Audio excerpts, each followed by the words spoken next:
128 in your books. paper, son. No, what in the world? Come on now. All right. Studying the topics of the Bible. I'm going to read what he gives here for his introduction, then we'll kind of go on through in terms of how to study topics of the Bible. One of the important ways to study the Bible is topically or doctrinally. Systematic theology sounds more sophisticated than topical Bible study, but it is the same thing. Systematic theology is nothing more or less than analyzing what the Bible says on various subjects, and then categorizing and developing and organizing the teaching. During the first few years after I was converted, I developed my own topical studies by arranging Bible verses by subject in a large notebook that I kept for that purpose. I had separate pages for subjects such as Christ's deity, sin, heaven, hell, Satan, diligence, anger, the Holy Spirit, demons, resurrection, baptism, tongues, death, etc. And on the various pages of the notebook, I copied the relevant verses by hand. It was very exciting to learn what the Bible had to say on so many momentous topics. He says, I found that by the time I arrived at Bible school a year after I was saved, I already had a good grounding in many Bible doctrines through this practice. My topical studies became more expansive and refined as the years passed, and eventually they were incorporated into the Way of Life Encyclopedia of the Bible and Christianity. Then he goes on, gives you some other topical tools. You can use the Thompson Chain Reference Bible, and you can use the Schofield Bible for topical studies there as well. He's got Dugan publishes an excellent topical study Bible, and then it says 2 standalone topical tools that I have found helpful are Nave's Topical Bible and the New Topical Textbook by the Sword of the Lord. Then he says that the Naves and the Thompson Chain topics are included in the Sword Searcher Bible software package, which is available from Way of Life Literature. I've got that. I've never installed it, though. I may have tried to install it and I had issues or something, but I've got other Bible software that I use that's convenient and I'm used to using a lot. Anyways, we're going to look at how to study the Bible topically. I wanted to just mention a couple of things before we get started on this, but he mentions here studying topics. I want to make sure that we're careful when we study topics. I posted an article that I thought was interesting, and somebody commented on it and said this is a prime example of proof texting or the dangers of proof texting. I understand what the person's saying, and I agree with him to an extent, although the article in general was correct. There are probably a few passages that were used as a proof text type passage where the context was not taken into consideration. When you study the Bible topically, you have to look at the context of the passage that you're going to. All too often, people will use a topical reference Bible or topical, like a treasury of scripture knowledge or Naves or something like that, and they'll go to passages that they think are in that same topic, and they'll read those passages because similar words are being used in those passages. The problem is sometimes it's really not talking about that subject. It's talking about something else, and a word that's in that subject is included. So we have to be careful about that. I would say the topic of alcohol in the Bible, which was the article that I posted or shared or whatever, I would say that the Bible is pretty well straightforward when you study the topic. Although I think the guy was just looking for 75 reasons to prove that God is against alcohol. I think you could probably just find one, and that's good enough. I mean, but you can study through. It's kind of an extensive study when you're studying that topic. because the word wine in the Bible is used in a generic sense. And so you have to look at the context. What is he talking about? And in some cases, people will misinterpret a passage because they don't understand the context, or because they don't understand the usage of that word in the generic sense. In some cases, that word wine is talking about strong drink or alcoholic wine, and in other cases, it's talking simply about grape juice. But if you're going to do and I didn't, study through the whole thing. In fact, I didn't even read the whole article. I just saw some good things, and I thought, hey, that's pretty good. Overall, the general point of the article was pretty good. So I posted it, and evidently some people opened it and read the whole thing. I'm careful about sharing stuff like that for that very reason, because sometimes I don't have time to look through the whole thing and verify that it's all correct, and then other people will look through it and be like, oh, this is great, and then they run with it, and then I find out, oh man, he was way off on this one point. Yes, sir. What? Unfermented wine? Well, that would be grape juice. And in the Bible, like I said, the word wine, and in fact in the 1600s, the English word wine was a general term for the fruit of the vine, a liquid drink that came from a vine plant. Okay, so that would be grape juice, things like that. So that would be and so you have new wine, unfermented, and then you have wine, and then the context tells you whether that wine is alcoholic or non-alcoholic. In fact, every time you find alcoholic wine in the Bible, it's either mentioned in a general sense or it's mentioned in a bad light. So that's how you see the context, and that also tells you what what the Bible, or what God's mood or feelings are about strong drink and wine. That there is a place for it, and it's a medical place, and that is as Proverbs chapter 31, I believe, says. It's not for kings, not for princes, but rather it's for the ones who are dying, basically. Those who are in such misery, and that doesn't mean it's for anybody who's having sorrows and they need to drown their sorrows. And of course, it talks about of a heavy heart and all of that, but we're not just talking about, because that's an excuse. A lot of people, I'm just drowning my sorrows. Well, that's you go from drowning your sorrows to being now a wine bibber, or being as we call it today, an alcoholic or a drunk. And so it's not for the regular use to get the alcoholic high out of.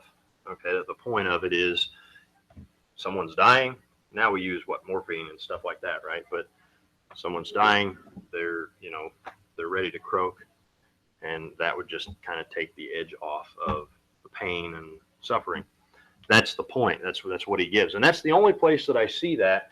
I don't believe that when Paul was talking to Timothy about a little wine for his stomach's sake, I don't think he was talking about alcoholic wine there. I believe he was talking about grape juice, some juice. I think it had to do with an acidic stomach, which isn't fixed by alcohol, but it could possibly be fixed by grape juice.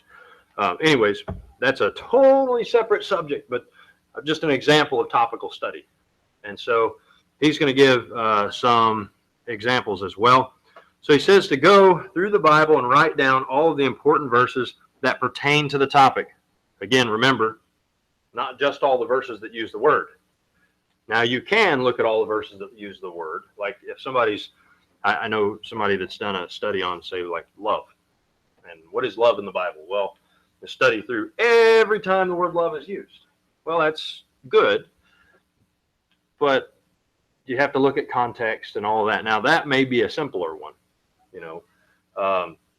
but just because the word is used does not necessarily mean that the subject of that passage is primarily that point. Maybe that's a secondary thing. And so that's why topical Bible study takes more time than most people will give it. And in fact, that's one of the reasons that most of my topical Bible study is like this, like we're doing here, at least right now. Of course, when I'm maybe not doing construction and adjusting and everything else, I'll spend a little more time on topical studying. But I do generally, primarily, contextual, because the context is right there. I mean, you don't have to go anywhere else for the context. It's all right there. And so, not to say that I just go the easy way, but I believe that we ought to first learn to study the Bible in its context. And then secondarily, we can look at these topics. Of course, we need to know these topics. We need to know, the topic of the deity of Christ. We need to know the topics concerning, the theology or the doctrine of God, the doctrine of the Bible. A lot of those things, we do need to study those things. That's why I bring in some of these other studies, and we do these. So it says to write down all the important verses that pertain to the topic, leaving room after each verse to write down lessons. You can use the Way of Life Encyclopedia to find the most important verses on a topic and then do your own study. I would recommend, not that I'm against the Way of Life Encyclopedia, but I would recommend Treasury of Scripture Knowledge. It's a good, starting resource. But again, when you open those things, you want to make sure that, you may have, say, I would recommend, if you're going to do a thorough study of a topic, I'd recommend leaving a quarter of a page to half a page of writing space. Or if you're using, digital, obviously you just type it in there, whatever it takes up. But I recommend that because you may have a whole lot from that passage that you've got to draw out that you're going to write down. You want to make sure that you address the context of that passage. You want to make sure that you address the, he's going to give it here. It says, if you're using a concordance for topical study, you must first determine what words are associated with that topic. For example, if you're studying Satan, you'll need to look up, not only look up Satan, but also devil, devils, God of this world, prince of the power of the air, Beelzebub, serpent, dragon, Lucifer, so on and so on. It says to define all of the terms that are used for that topic. And defining doesn't just mean you go to the Strong's Concordance and see all the English words that Greek word is translated into. I would recommend, first and foremost, I believe that God, in his sovereignty, preserved his word for us in English. And so you can look at the English, and the English word is the same as the Greek word. Believe it or not, it's the same. It's just another language. It's just like if I'm speaking to you in English and then I start speaking to you in Spanish and I say the same thing, I said the same thing. So look up the English word. Sometimes you can just look it up in a standard dictionary. Other times, maybe you need to go a little bit further back. So you can go to Webster's 1828. It has some decent definitions. Some words you may have to go a little further back. Maybe you need to look at an Oxford English dictionary. Now, you can get that online. It's like $30 a month subscription or whatever, but it'll tell you the first time that English word was ever used in writing, ever. And so you can look that up and see how how it has changed in its flavor of meaning. And so, and I think that's probably the most accurate way to define a word, is to know where this word come from. Okay, it started here. Where was it about the time that the Bible was translated into English? So where was that word in about 1611? So has the usage changed from 1570 to 1611, or has it changed from 1320 to 1611? What was the usage of the word at that time? Because sometimes we may come across a word that we're like, what's this word mean? We look it up. We're like, oh, wow, that's interesting. But we're looking up the word and what it means today. And so we have to be careful when we do that to make sure that it doesn't conflict with what it meant then. And that's not to say that that we're not talking about quote unquote archaic words. There obviously you can't get rid of archaic words. It's not possible. In fact, I was just watching a video a friend sent me about archaic words in the Bible, and he said one of the guys or one of the people questioning him about the King James Bible. He said, well, what about all the archaic words? He said, well, let me ask you the following sets of words, and so he gave a set of words, and then another set of words, and then another set of words. And he said, would you consider those to be archaic words? He said, yes, maybe not. And he said, these are all considered to be archaic words. This one's in the NIV, this one's in the RSV, this one's in the ESV. He said, you can't get rid of archaic words. No matter what you do to try to modernize your language, you can't get rid of archaic words. They're there. He said, and by the way, the Bible doesn't do that. In fact, in the Old Testament, when King Saul was out looking for those donkeys that he lost, his dad's donkeys, they said, well, hey, go see the seer. And then it gave a little commentary in the passage. It said, a seer is what they called a prophet in those days. And then it goes on to call Samuel the seer. Now, later on, in another book of the Bible, God calls him a prophet.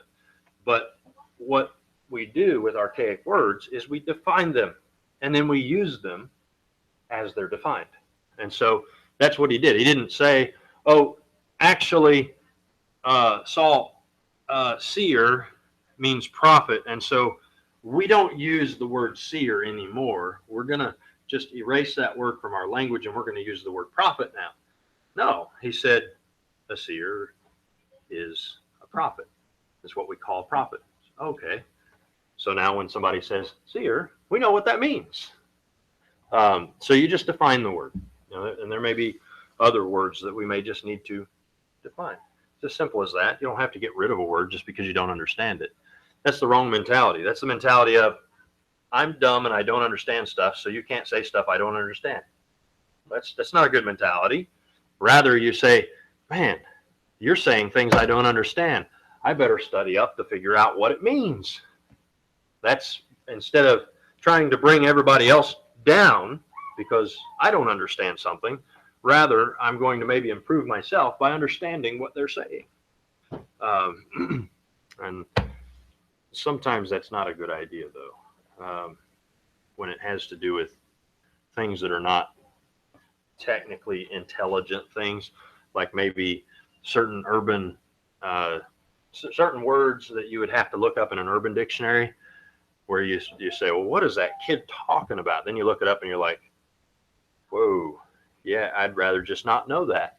I don't want to know that word. I don't want to use that word. Sometimes it's good to look it up so you don't want to use it, because I've heard people try to fit in, and they'll use a word that is commonly understood to be something that they don't really understand what it means, and they're using it, but they're actually, while using the word, they're using profanity without knowing it, or talking about something vulgar without knowing it. So it's important to define terms. Number 3, it says, write down the main lessons from each verse. That's a very, very important thing. I would say that you may go to a passage and you may say, you know what? This passage is not talking about that subject primarily. This passage is talking about, and so sometimes, like when I do a study like that, I'll go to the passage and I'll say, okay, this is what the passage is talking about. This is the primary context of the passage. Now, how does that apply to my subject that I'm studying? Does it apply? Well, generally it will apply, but how does it apply? In the context that it's in. And so then I'll write basically a little note of, okay, here's how it applies in this context. Sometimes I'll write that in my Bible in the margin right there. I'll underline the word and I'll put it out to the side. I say that, this is a good study for that topic, but this passage does not primarily talk about that subject. That makes sense. So you're going to find that we do that often. We'll see, okay, like this morning, we're going to be talking about prayer as well as other things, but one of the things we're talking about this morning is prayer. And so we're going to see that the passage that we're in deals with prayer. That's not necessarily the primary point. He's actually just trying to conclude his letter. But it's a point that we can draw from and say, he's talking about, he's trying to conclude his letter. He's asking them to pray for him and all that. But he's drawing down to a close.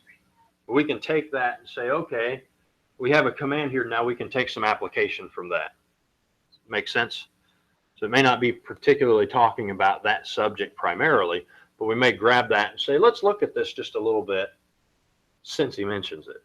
You know, in other words, while we're talking about, you know, whatever, it's kind of like when you're, you know, you're talking about making breakfast and someone says, well, speaking of eggs, like, I didn't say anything about eggs. Well, it has something to do with breakfast, and so that reminded me of that, you know. So sometimes we'll do what we call rabbit trails because they can be helpful for us. Whereas instead, you know, this morning's message could just be, hey, everybody, you know, we've got Paul drawing down to the close of Colossians, and so we'll just mention all these names that he mentions here, read it, and have a nice day. So, well, speaking of prayer that he's talking about, maybe we'll talk about prayer a little bit. Or speaking of watching, maybe we'll talk about watching a little bit. Or speaking of, you know, speech, maybe we'll talk about speech a little bit. So I try to follow the Lord on that, but recognize that that's not necessarily the primary context, but it's something that we can draw out of it. So I don't have to give that disclaimer in the morning service, I hope, since I gave it to you just now. I'll probably give some of it, but so you're going to write down the main lessons, and you're going to organize the lessons into an outline, and then follow the exam. He's got an example here for Bible study. So he's got the topic of murder or killing, or killing, the murder type of killing, and then he gives a passage here, Genesis 4:8 through 12, and he says, and Cain talked with Abel his brother, and it came to pass when they were in the field that Cain rose up against Abel his brother and slew him. And the Lord said unto Cain, where is Abel thy brother? And he said, I know not. Am I my brother's keeper? And he said, what hast thou done? The voice of thy brother's blood crieth unto me from the ground. And now thou art cursed from the earth, which hath opened her mouth, and received thy brother's blood from thy hand. When thou tillest the ground, it shall not henceforth yield unto thee her strength. A fugitive and a vagabond shalt thou be in the earth. So he goes on, he says, in this passage, I don't see any words that need to that we need to look up. King James Bible is not difficult to understand, as some would think, would have us think. It says, following are two of the lessons we learn about killing. Murder is in the heart of man from the beginning after the fall. So we find here that this is very close to, now you'd have to look at the context to understand that.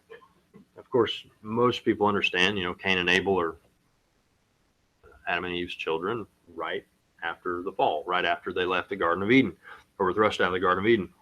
But if you didn't understand that, well, you'd have to look back and say, you know, when did this happen? What are the circumstances surrounding this? Well, they just left the Garden of Eden. Well, at least that's the last thing that was mentioned. Maybe not just left. It was probably a little bit of time. But we see here that it wasn't very long. First generation out of the Garden of Eden, we have murder in the heart of man. Then we see that God has hated and judged murder from the beginning. He obviously didn't say, Cain, it's okay. You know, Abel should have been more kind and humble, and so he deserved to die. Good job, Cain. Right? No, not right. That's not what God said. That wasn't God's plan. He didn't like the murder. He hated it. So in Genesis chapter 9, verses 3 through 6, we have a further discussion on this topic. He says, every moving thing that liveth shall be meat for you, even as the green herb have I given you all things. Amen. But flesh, with the life thereof, which is in the blood thereof, you may not eat, or you shall not, or shall you not eat. And surely your blood of your lives will I require. At the hand of every beast will I require it, and at the hand of man, at the hand of every man's brother will I require the life of man. Whoso sheddeth man's blood, by man shall his blood be shed. For in the image of God made he man. So he says again here, we don't see any words that need looked up, but here are the lessons he's got. He says, God says murder must be punished by capital punishment. Or we see in this passage that man kills, by man shall he be killed.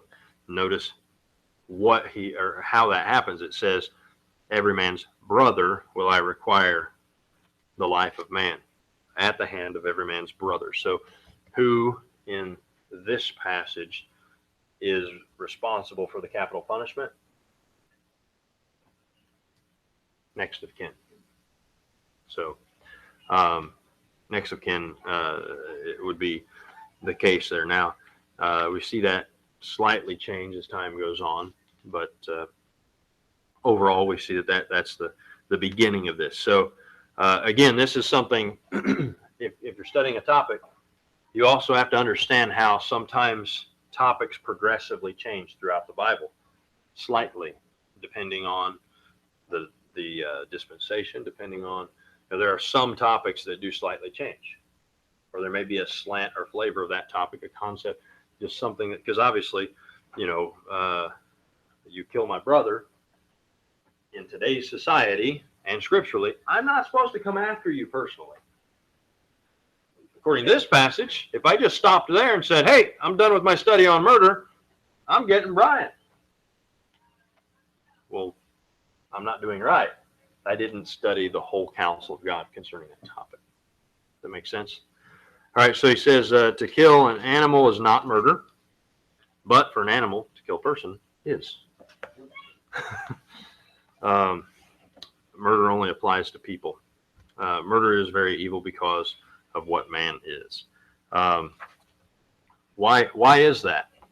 What's the key part of this passage that tells us that God values the life of man above the life of a beast? What does it say in the passage? From this passage, what is it? The last phrase, for in the image of God made he man. That's why. Man is valued above animal because man was made in God's image. That's the point. Now, do we all just go around killing animals for fun? No. I mean, it's fun to kill animals to eat. That's the point. That's, in fact, that's the first part of that passage, verse 3. Every moving thing that liveth shall be meat for you. Not fun killing, just meat.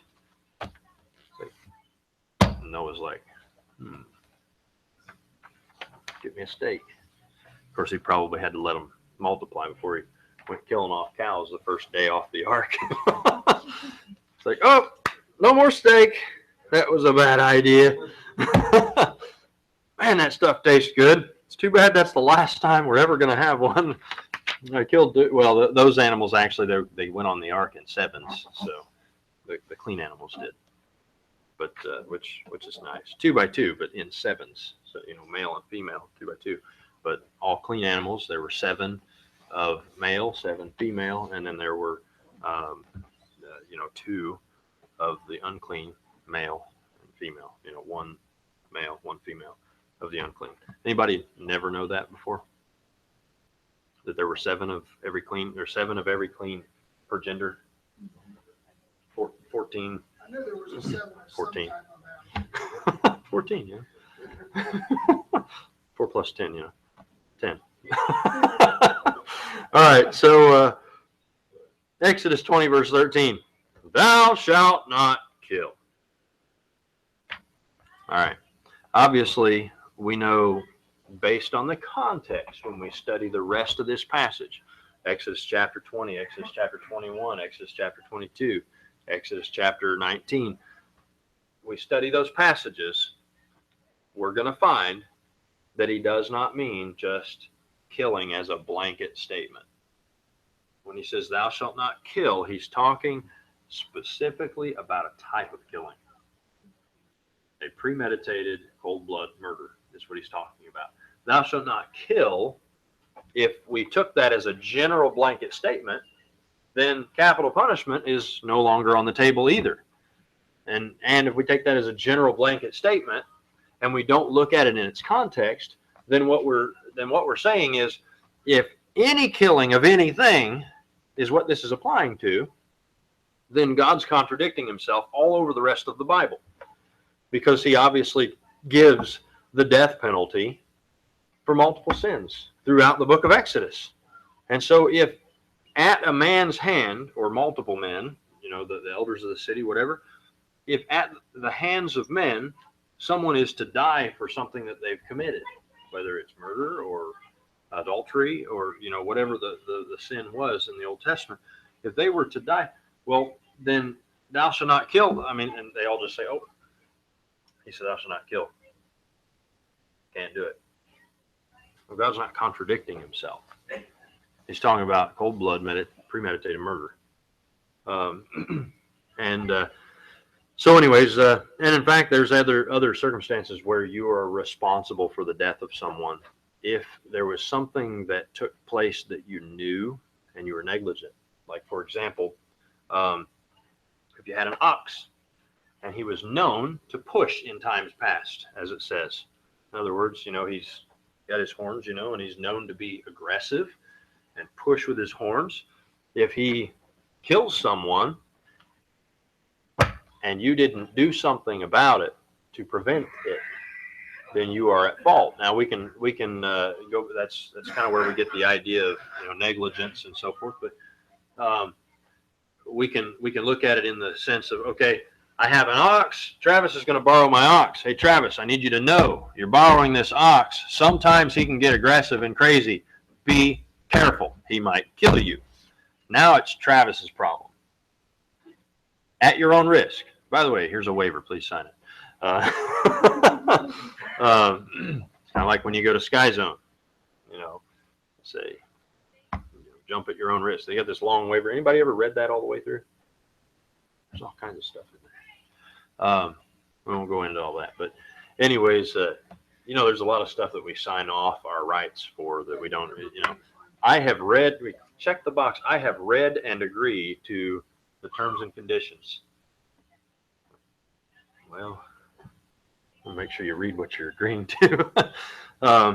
So anyways, it's not necessarily just a blanket statement. So he goes on, he says, by comparing this verse with the following verses, we see some kinds of killing are allowed. So he gives some examples. So in Exodus 22, verses 2 and 3, it says, if a thief be found breaking up, and he be smitten that he die, there shall no blood be shed for him.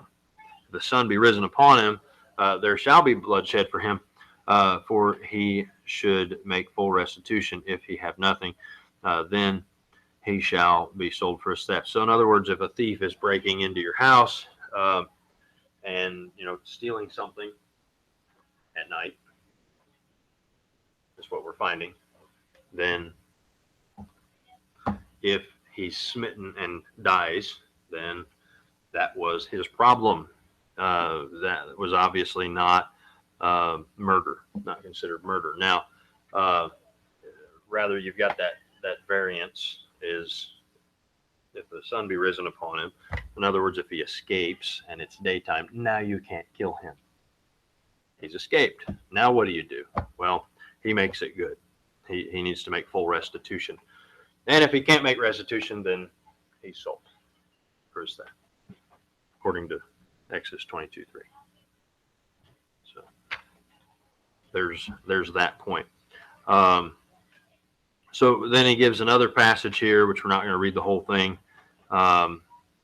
Just speaking of this concept of just a lot of different possible things in terms of somebody dying.